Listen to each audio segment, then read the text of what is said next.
Halo, kami dari kelompok 2 akan menjelaskan mengenai pasar monopoli yang beranggotakan Andreas Nenggolan, Boy Ginting, Debbie Sepuh, Irene Saragi, Kezia Sihaan, dan Theodora Simaremare. Pada video ini, kami akan menjelaskan mengenai definisi pasar monopoli, ciri-ciri pasar monopoli, kelebihan, kekurangan, serta contoh pasar monopoli. Definisi pasar monopoli. Pasar monopoli yaitu bentuk pasar yang hanya memiliki satu penjual atau produsen, namun dengan banyak pembeli. Pihak yang melakukan monopoli ini biasa disebut sebagai monopolis. Dalam pasar monopoli ini, hanya akan ada satu penjual, maka sang monopolis akan bertindak sebagai penentu harga atau price maker. Karena ia adalah price maker, maka ia akan menambah dan mengurangi jumlah barang yang akan disediakan di pasar. Selanjutnya ada ciri-ciri pasar monopoli. Yang pertama, hanya ada satu penjual sebagai pengambil keputusan harga atau melakukan monopoli pasar. Yang kedua, perusahaan mempunyai kekuatan mengatur harga atau memiliki daya monopoli. Yang ketiga, pedagang lain tidak dapat masuk karena ada hambatan dengan undang-undang atau karena teknik yang canggih. Yang keempat, jenis barang yang diperjualbelikan hanya satu jenis saja, tidak ada barang substitusinya. Yang kelima, terdapat banyak pembeli. Yang ketiga yaitu kelebihan pasar persaingan monopoli. Yang A, menghindari produk-produk tiruan dalam persaingan yang tidak bermanfaat. Jadi pasar persaingan monopoli ini tidak ada produk-produk tiruan, sehingga produk-produk yang asli dapat dijual dengan mudah dan menghasilkan harga barang yang lebih stabil. Yang B, menimbulkan skala ekonomi yang menurunkan biaya produksi. Jadi fenomena ini menurunnya biaya produksi per unit pada suatu perusahaan dibarengi dengan meningkatnya volume produksi atau output.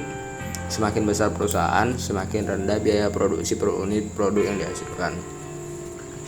Yang ketiga, terjaganya kesinambungan stabilitas perusahaan. Yang D, mendorong menggunakan mesin-mesin generasi terbaru dengan tingkat teknologi yang tinggi. Jadi sebuah perusahaan jika sudah mendapatkan keuntungan yang lebih dapat menggunakan mesin-mesin generasi terbaru sehingga dapat mengurangkan biaya output dalam membuat suatu produk sehingga dapat menghasilkan keuntungan yang lebih. Yang E, mendorong peningkatan kinerja Departemen Penelitian dan Pengembangan guna menciptakan hal-hal baru yang lebih meningkatkan kesejahteraan masyarakat. Jadi dalam bidang ini mendorong peningkatan kinerja departemen dalam pasar persaingan monopoli dapat menghasilkan barang-barang dengan variasi atau jenis yang baru sehingga dapat meningkatkan kesejahteraan masyarakat. Kekurangan pasar monopoli. 1. Timbulnya ketidakadilan. Pada pasar ini terjadi kekuatan yang bersifat mutlak pada produsen. Oleh karena itu, ketidakadilan bisa terjadi kepada para penjual yang sama-sama berjualan pada pasar tersebut. 2. Terjadinya kemungkinan eksploitasi konsumen dan pekerja. Kemungkinan eksploitasi bisa saja terjadi dalam perusahaan atau penjual yang memonopoli. Hal ini terjadi karena perusahaan atau penjual memproduksi produk dengan harga yang lebih tinggi daripada biaya marginalnya. Akibatnya, para calon pembeli atau konsumen harus membayar produk dengan harga yang lebih tinggi. Ketiga, memicu perkembangan pasar gelap.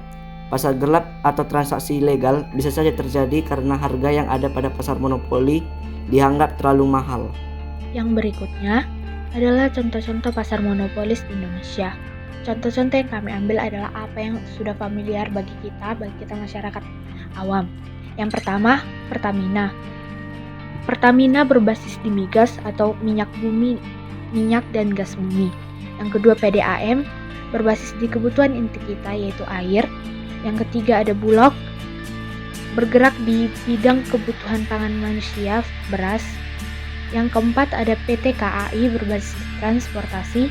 Yang kelima ada PLN, bergerak di bidang kelistrikan yang menjadi hal yang paling kita butuhkan, terlebih di masa sekarang, masa serba teknologi.